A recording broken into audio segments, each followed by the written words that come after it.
What in the world is going on inside the transfer portal, and could LSU be its biggest benefactor? We're talking about that and so much more today on the Louisiana Lunch Hour podcast.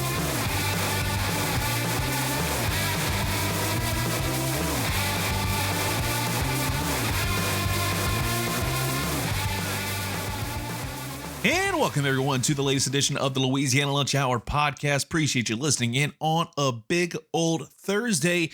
And usually I have this stuff kind of mapped out ahead of time. Well, as it turns out, we have to talk about what's going on inside the transfer portal of college football because it has to do with one name in particular, and that is Washington quarterback Damon Williams. And this is coming from Ross Dellinger. He's the one that was able to get the contract and see what things kind of lay out. He's with Yahoo Sports. If you follow LSU, you know this man's name all too well. And he definitely is a very trusted source in my mind. So I need to talk about this and use him as a reference here. That Damon Williams signed a one-year rev share agreement with Washington, the University of Washington, the Huskies, worth about $4 million. And the agreement is a Big Ten template document used by all league members, and it's built for situations just like this.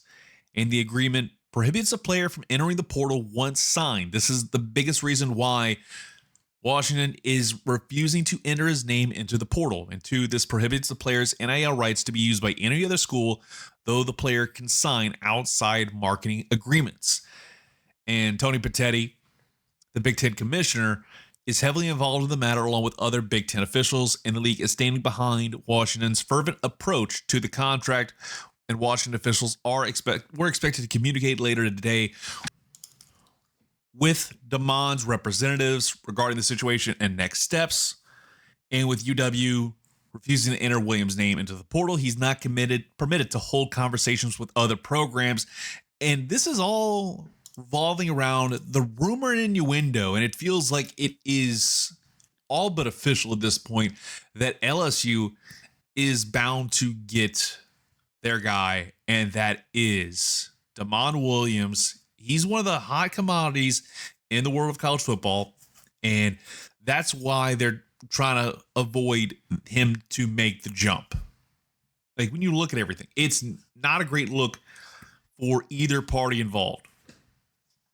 He's Damon Williams. He posted it on January 6th that he was entering the transfer portal, and the university decided we're going to plan to pursue legal avenues. This is right after I taped the podcast, and there's been a lot of rumors circulating that Damon Williams, if he is in the transfer portal, he is going to make a quick trip over to Baton Rouge. It feels all but official, and it's insane to think about it whenever I just hear that statement.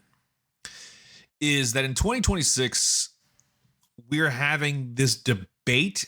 And again, if this goes to legal avenues, this is going to be the next slippery slope towards college football not being what college football is supposed to be, right? It's no longer about whether or not you are a phenomenal player on the field. It's not about a lot of things. Namely, it's not about, having loyalty for your team. It's about money, and it's just corrupting the purity of what college football was. I agree. These guys deserve to get paid, but I feel like we have the system continuing to screw them over when you look at everything. You signed a deal 4 days ago and then said you're out the door. And I'm wondering if this has to do with, one of his representatives saying, hey, you shouldn't have signed that deal. It's not necessarily all that great for you.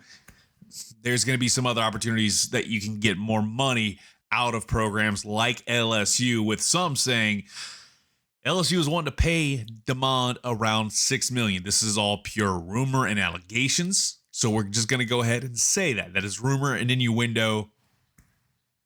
But You got to think there was something going on where it's like, yeah, this thing is kind of shady when it comes right down to it. If you are the Washington Huskies, but going back to the main point here is if this does go to legal avenues, and I feel like this could go all the way up to the very top, it's going to change the world of college football as we know it and probably destroy college football in terms of the current state that it's in with NIL and everything. NIL is fine. But I think once you take it to the next step and these guys being employees, therein lies a much bigger problem because I think that is going to be the next logical step, especially if things move forward in a certain way in the next couple years. I don't think it's going to be in 2026 or 2027, but it's going to take time because the legal system moves at a snail's pace.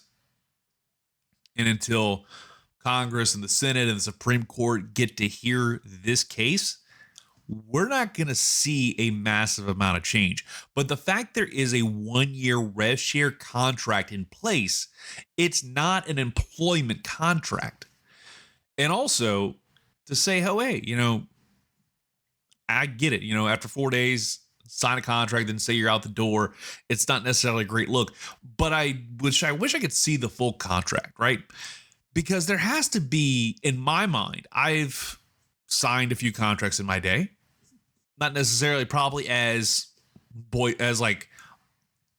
intensive as this one was. Everything that I've signed has been pretty boilerplate and straight to the point, and it makes sense.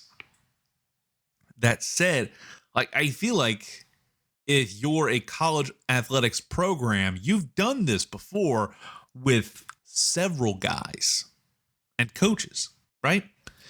When a coach leaves to get a better opportunity, or you fire him, there is a termination clause, a buyout clause, or in the case of a team like, let's say Lane Kiffin leaves after 1 year at LSU, he's got to pay LSU X amount of dollars. There's got to be a clause in the contract somewhere in there to say, hey, if he wants to transfer out, he can do that. He's just going to pay you X amount of money to get out of the deal.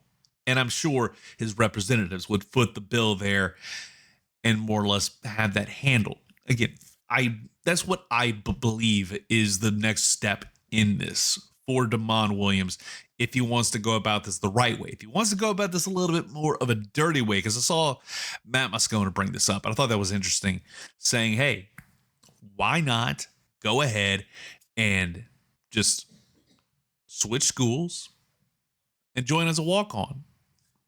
That fixes it, right? It's playing a little dirty, but at the end of the day, that's what he suggested. I'm not necessarily going to heartily endorse that opinion and that decision, but it is intriguing nonetheless to think about the fact that we are at a point where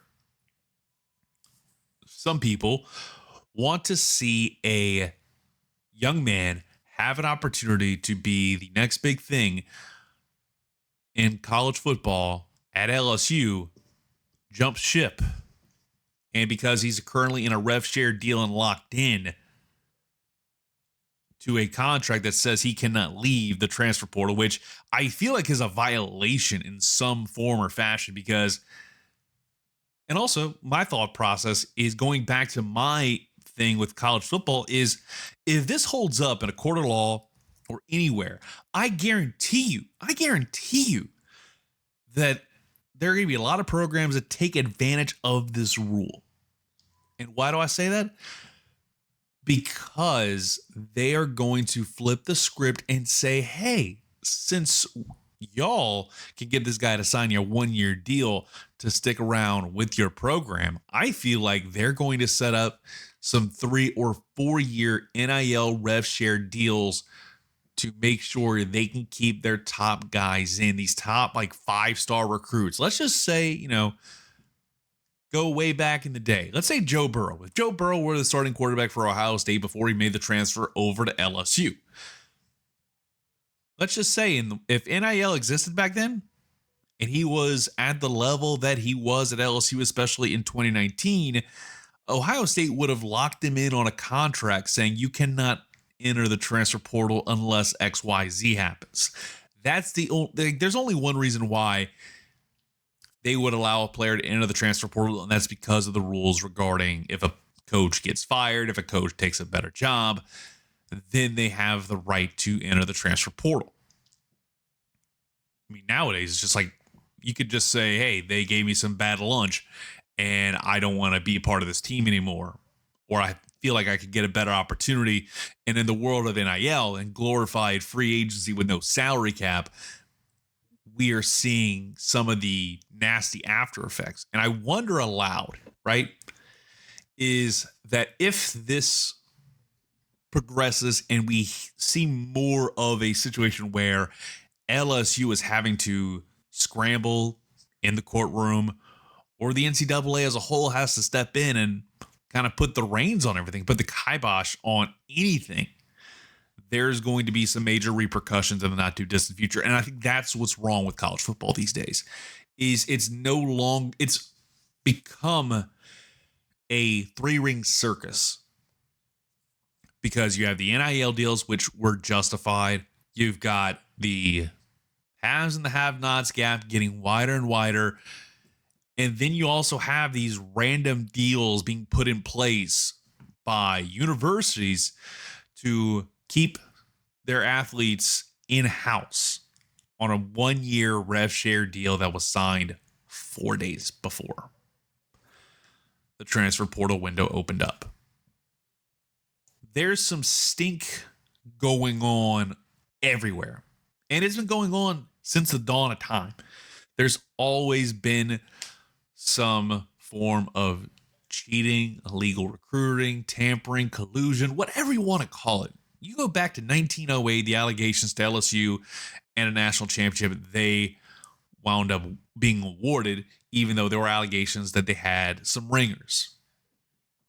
They weren't amateurs. They were getting paid, all this stuff. We've been hearing this for over 100 years. And I like to say, sometimes rubbing is racing, Jack.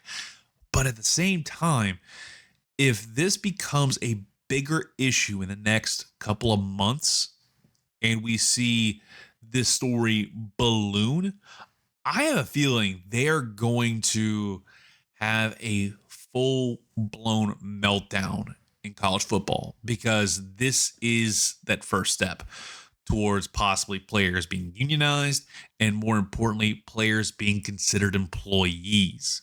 And I think the second you consider them employees and not student athletes, then college athletics as we know it is dead. And we are going to see several programs just fold up shop, because it's not going to be worth it to keep those programs alive. You'll see the SEC and the Big Ten and the ACC, but a lot of programs in the Sun Belt Conference that have been struggling, a lot of programs in Conference USA, the American, unless you can come close to turning a profit, I feel like a lot of those programs will just say, you know what, we're good, we'll move on.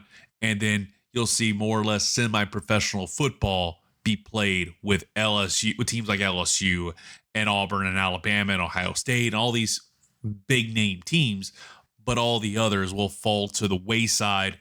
And I feel like college football will wane in interest because of that, because I think everybody loves watching teams they want to root for. But if you don't have a team to root for in your particular hometown, like, let's just say hypothetically, you know, you've been rooting for the University of Hawaii. Let's say you're a Rainbow Warrior. If you lose that team, you don't have a vested interest. You don't have a dog in the fight, right? If you've been rooting for a team like Louisiana Tech, like UL Monroe, like McNeese, like all these other programs, because the second the players become unionized, like the players union with the NFL, you're gonna have to pay them insurance, retirement fees, all retirement fund stuff.